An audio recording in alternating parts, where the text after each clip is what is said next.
here talking with Alex Ray, who is the son of Greg Ray, who started Comic Emporium back in 2000, in fact on March 1st, right? That is correct. We're coming up on 24 years. Yeah, and it's amazing because that's the first day of Will Eisner week, so it's pretty awesome. It was fated to be. Yes. What made Greg want to create this comic store? Well, he was currently working at Comcast, and he had decided at one point that he wanted to do a convention here in Panama City. We didn't really have a convention here, and this was before Pensacon existed, and really this was really before comic conventions were as big as they are now. Comic-Con was still in its infancy, and after talking to a bunch of people and their agents and finding out just how much it would cost, he realized, I could actually open up a comic store for that same amount of money. So that's what he did. He ended up cashing in his 401k. He took a big hit on that and opened up a comic book store. And he just wanted to do something that he loved and he was familiar with. And he was originally a toy collector. He used to collect toys starting way back when. He would hit like Toys R Us and stuff and find all the first releases and just put them back. And he grew up playing Dungeons and Dragons, and at the time when he had decided to do it, I was really big into the Pokemon trading card game, and I used to go to Toys R Us and Books A Million, and I would play there every single Saturday. And he was like, I'll just create a place where my kids can come and play, and also that people can come and get their stuff. Where were we at? Why did he open? Because he didn't want to work for anybody else. He wanted to open up a place his kids could hang out at, and we didn't really have that. And that was his real big thing. Was I love D&D, I love toys.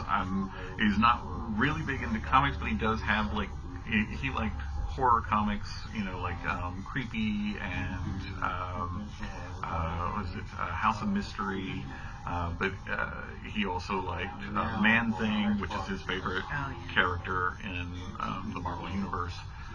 So that was, he was like, I'm big enough geek, I should have my own store. And that was the beginning of Comic Emporium. So it's basically always been a mix of the comics and the toys and the games and everything. Right. Well, that was his whole thing was, I'm not an expert at any of this, but I know a lot about a lot of this. So I'm just going to carry all the cool stuff that I want. Well, it sounds great because, hey, you guys are still here. That's 24 right. years 24 later. years later. Yeah. I just remember driving into town for the very first time in 2003. We'd been driving since 4:15 p.m. on a Friday, and it was Saturday morning around 8:30, and I'm barely awake at the wheel, coming down Highway 231 into Panama City, and I see the sign, Comic Emporium. I said, okay, this is a good sign that we are in a good place because there is a comic store here. And I started that the very next week. You came right on in. I came right on in, and I've been a steady customer ever since. And Greg and all of you have taken care of me all this time. That's right. We'll get into a little bit more about that as we go on. Yeah. But I've loved comic shops since the 1980s is when I first walked into one in Hawaii. Okay. Wow. But I've been reading comics since I was not even in kindergarten yet. That's a good thing. That's how a lot of us got started. Yeah, I'm a second generation fan because my dad was a kid when Action Comics 1 and Detective Comics 27 came out. And of course, he bought those. He was a newspaper boy, and he spent his money on trading cards and comics. And so he got me started. Yes. And I've been a reader and a fan ever since. So it's been a very, very long time. I would say Dad never pushed it on me, or my brother. And like the because he wasn't a big comic fan, but he always had something. Like we would go to comic shops and stuff wherever we went. When he was in the Navy, we moved around, and he would find these little game shops, these little comic shops, and we'd always pay him a visit. And he never stopped me from getting a comic or cards or anything like that. If I showed interest in it, and he was a big supporter of it.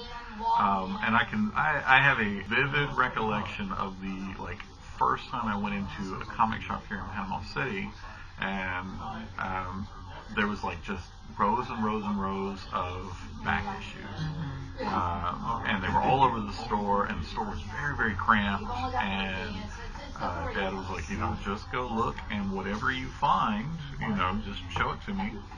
And it was Superboy was the first comic that I really found, and I didn't know anything about anything. I didn't know who these characters were. When I pulled it up and I was reading through it, I was like, wow, this is really fun. And he was like, oh, okay, you like that? Cool. Well, then let's get that. And I started reading, and then I went to my middle school library and was looking for comic books in the library because I thought, well, why not? Why wouldn't they have them? They did not, but they had graphic novels. And my first graphic novel was a Captain America graphic novel. And I read it, and I was like, this guy, this is my character right here. I love this.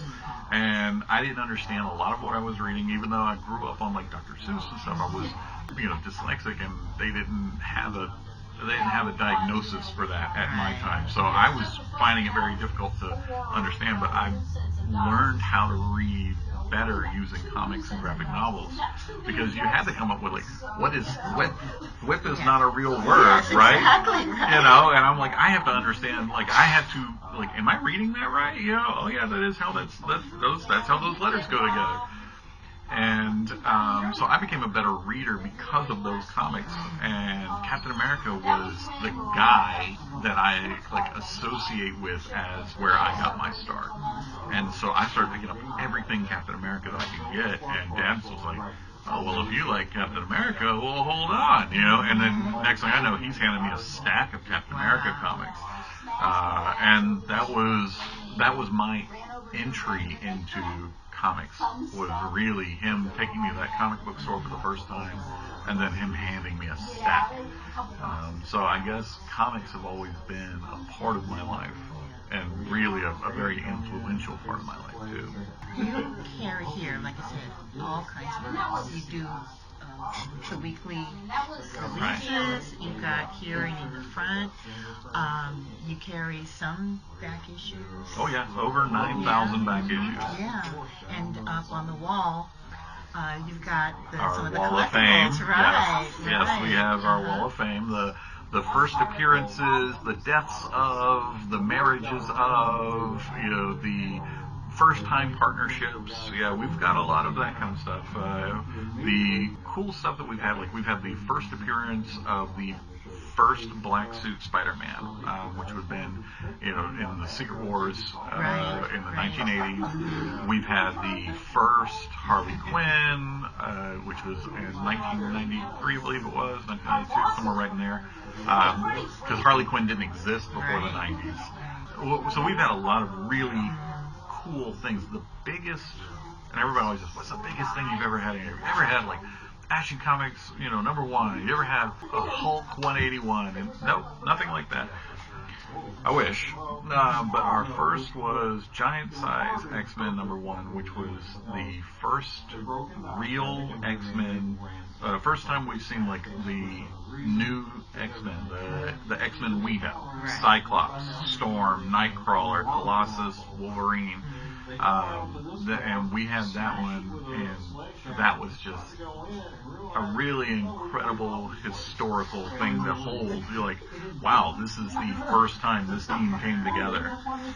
So that's one of the our big things we like to talk about. We have since sold it because we've had plenty of collectors come in and are like, I need that. I do not have that. And we're like, yeah. Right. Like you said, I'm one of the regular customers who has a pull. Do you have a lot of people who come in a lot and have pull lists like that and requests for things? Oh, for sure. So our regulars, I think we have 100. I think the last check was 114 people that come in every single week or every other week. I mean, at least once a month they come in and pick up their, their specific requests. So yeah, I'd say we have a lot, especially for this area, considering we have 2 other stores in the area. I still think, 114 dedicated regular people who come in, and this is, we're talking just for comics. This is not anything else that we have. Just for comics, 114 people coming in once a month saying, I want these 8 or 9 comics or these graphic novels, whatever it is. I think that's a pretty big number. Like I said, considering we are competing, because we carry the same stuff the other stores carry, but they come to us. Which is great, and I just love the fact that we have another comic shop competitor of yours is just a couple miles away. Yeah. And yet both stores are flourishing, and I just want to talk a little bit about that. This is the new site. Yeah, oh yeah. You've been here since some months after Hurricane Michael. That's correct. We signed in June of 2019. And I just want to talk a little bit about that, because some of these challenges that happen, major hurricane, Cat 5 hurricane, and it really severely damaged the original building further north on 231. And I remember had a generator going just to keep the lights on and computer going and trying to keep the store running for a while. My great decided you could get this place. That's where we became the CE Warriors. That is correct. Right? Yeah, well, we talk about that a lot. That was one of the most destructive and damaging things that we almost thought, this is it, we're going to have to close our doors.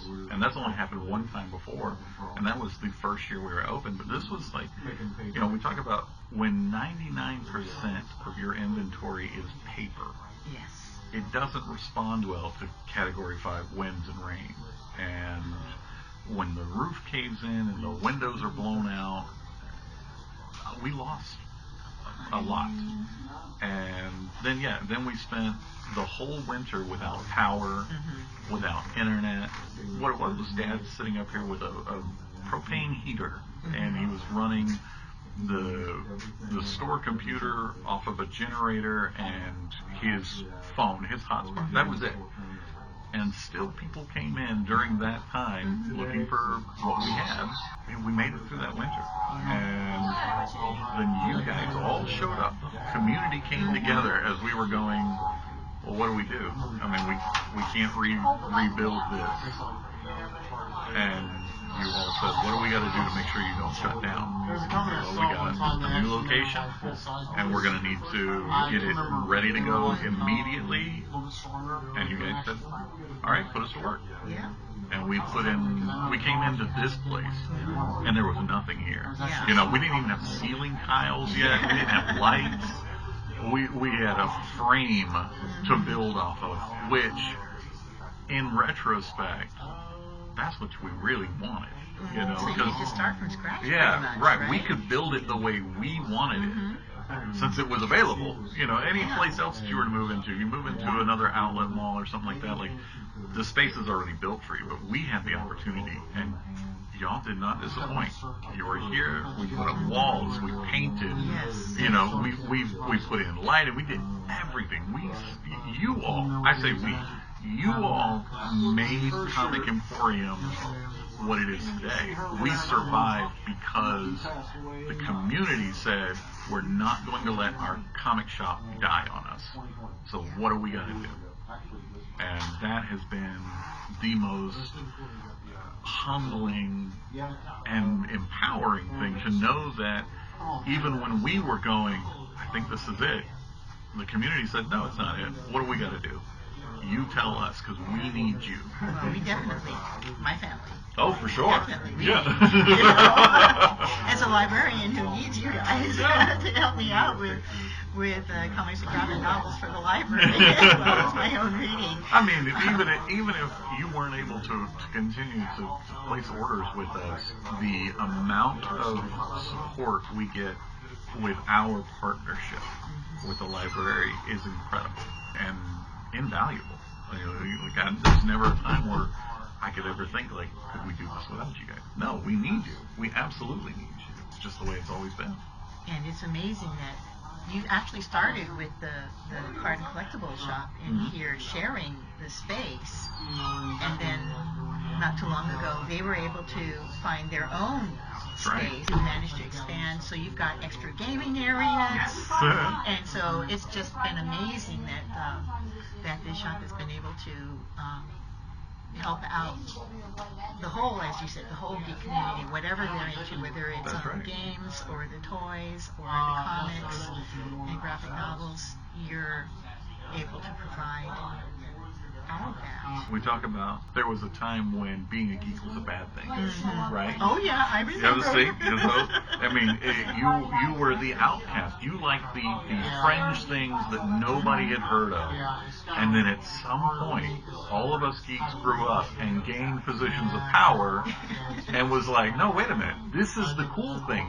This is what is awesome. And then we showed it to everybody. We shared it, and they went, oh, hey, you're right. This is pretty cool. I really like this. And then suddenly everybody's a geek in some way. Yes. So our shop caters to the geeks. Yes. What I love is that the fact that as a librarian, I get support from you, from this store, to actually do, Free Comic Book Day's been going on since 2002, I think. And I was a part of it in Fort Wayne when I was a librarian there the very first year. And my local comic shop there also partnered with our library to give us comics that we could give away in the library. And so when I moved here, that's what I asked Greg, and he said, and I wasn't really working in the public library back then, but I still wanted to be part of it. I remember that he asked me to come in on Free Comic Book Day to help tell people about the comics and all of that, and when I became a school librarian, started giving me discounts on the Free Comic Book Day comics, and I knew that there's no way you guys have to pay for these. That's the thing about Free Comic Book Day. It's not really free for the retailer. No, it's not free for the retailer, but Greg gave me enough of a discount, a huge discount, that I could afford to get for the students in my school. And then as I started getting more involved in volunteering with the local public library, this is before I started working. I've only been working here for about four and a half years, but I was a volunteer doing things with them for years before that. And then once I became a librarian, kept extending the same courtesy, the same discount, so that you have Free Comic Book Day here, I do it in the library, I do the video, you show the video in the store, and it's just been this wonderful partnership of this shop and my work in the library, so that people can see, yes, this is the comics. Reading comics is reading. That's another shirt that I have. Right. Reading comics is reading, and another one, it exercises both sides of your brain, and that's a way a lot of young people who are just like you, having either dyslexia problems or other issues, reading the pictures, interpreting the pictures with just those little word balloons, so that it's not overwhelming numbers of words on the page, really does help people to read. And so I'm always promoting it, and you guys are promoting it, and I just really like the fact that we've been able to just work together all this time, so we can serve the community both ways, in the retail establishment and in the public library. Absolutely. And I'm hoping to continue it for a long time to come. As long as we can keep the doors open, we're going to keep running it. I just wanted to ask, because I know that this store started with the whole mix of merchandise, not just comics. I have not really lived in larger cities to see some of those stores that might just focus only on comics. But do you think in this kind of economy that we have now that any retail store could survive just I think so. So there was a store in Florida that won the Eisner Award last year, and they focus exclusively on comics. Now their location is massive. Their population is huge. They have at least 10 times what we have available to us. There's a couple of key factors. So we have, and it's really just this business thing, right? So overhead, right? They own their building, so they don't have to really worry about paying rent or anything like that. So that's good. So they have their utilities, their taxes, everything else like we do, but they don't have to pay rent. And then they are open the same amount of days and hours that we are, but they're serving 10 times the amount of people that we are. I think it is entirely possible to do just a comic-only store if the conditions are correct. I would say if you have no competition whatsoever, so that means no big box stores, no other competing stores, then a smaller area you could probably make it on comics only. But if you have any of those other contributing factors, no, you need to diversify. And honestly, it's not really like comics and other stuff, especially for us. They're not necessarily one or the other, because a lot of these comics, they have a trading card or a trading card game that goes along with it, or a role-playing game that goes along with it, or action figures. So you can take the comics that you're reading and bring it more to life for you by investing in these other items that are out there that are related to them. Speaking of action figures, they did this run of action figures that each of them had an action figure and a piece of Galactus. And if you had all of them, you could build a huge model of Galactus, which is really, really neat to do if you consider, like, you're sitting here reading the comics, you're like, well, Silver Surfer, is this big, and Galactus is this huge planet-eating, person, and then suddenly you have the figure of Galactus in front of you, and then the little figure of Silver Surfer, and you're like, wow, this is real life, There's a lot of, I think, crossover potential there. If the conditions are right, yes, you can absolutely just be a comics-only store. Specialize in the new stuff, the back issues, the premium issues, collectibles, Right. But it'd be hard to find nowadays because everybody has an online store that does comics, and you can find them at the big box stores and things like that. So I feel like unless you have those conditions, you have to diversify. Do you guys ever communicate with any of the comic stores that are outside of the Panama City area? Oh, for sure. Like it's the Eisner Award place, which is in Bradenton. I reached out to them just to, first off, congratulate them. Well done. Yeah, like congratulations, because we were on that same nominee list, and we became finalists with them. It was like, wow, okay, we're finalists with all these other stores, and there was 3 stores from Florida that were in the finalists. I remember that. Yeah, I was just like, wow, we're one of those 3 out of an international, competition to be recognized. Just to be nominated. Was, wow, that's an honor. That was the first time we'd ever been nominated in 24 years. But then to go from nomination to finalist was, wow, we must be doing something right. So I reached out to them and said, hey, congratulations. And when they won, I have friends that were in South Florida. I was like, these people just won an Eisner Award. They're like 20 minutes or they're like, a couple of miles from you. Go check out their store. Go see what they've got going on. And they had a really good online presence too.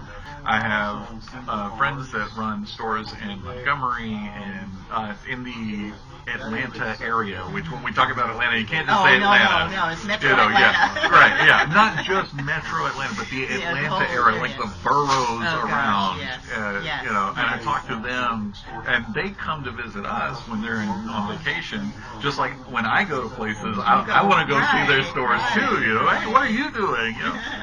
So there is a comic store community out there where we can share ideas and talk about what we're doing and what they're doing and try to incorporate each other's ideas. So we literally had, so there was a store, and I want to say it wasn't Montgomery, but there was a store in one of the cities. They had come to visit us the year before, and this was in this location, and they come in and they saw everything we did, and they thought, wow, this is really, really cool, and they took a bunch of pictures. And then the next thing we know, they're sending us their website where they have opened their own store in their town, and they modeled it off of our store. Oh my gosh, that's wonderful. And I was like, wow, that's really, really cool. I'm so glad that we're not in the same state or the same city. Exactly. But yes, please do this. This is amazing. Thank you so much. We're really flattered that you thought so much of our design that you incorporated it into your own store when you opened up. And that was just like, wow, okay, cool. And we have people that are like Europe and, Korea and stuff that are hearing from their friends, a lot of military, but it's like people from here who join like the different military branches and end up over there, and they're telling them, oh my gosh, you got to see my comic book store when you get back, hey, we got leave, you should come with me, let me show you the comic, and they're coming in, and like we might be their first time comic store, like they've never been in one before. That's really cool that we have people talking us up outside of the United States, and then those people are coming to visit us. That's neat. Yeah. That's very, very cool. Now, there's also one thing I noticed. You have, at times, brought in some comics creators. Yes. For signs, I know that we have at least one who lives close by. Yes, Michael Shelfer. Yeah. Mm-hmm. Yeah. And I know he's been here a number of times. Mm-hmm. What is the process of do you just happen to find out about somebody, or do they contact you? Most of the time, it has been them contacting us. In the case of Michael Shelfer, he contacted us. He said, hey, I'm local to you, sort of, but I've got this comic coming out called Dune. I've done this and this and this, and would it be okay if I came in and did a signing for the first issue? And we've never told anybody no. We're like, yes, absolutely. And so he showed up, and like when you meet people in the industry, there's this sort of intimidation factor, at least on my part, because I'm thinking like, I talk about this stuff and I sell this stuff, but I'm not an expert. And you're creating, like you've met the people that I talk about, like you've met Kevin J. Anderson, you've met these big names, and I'm a little like,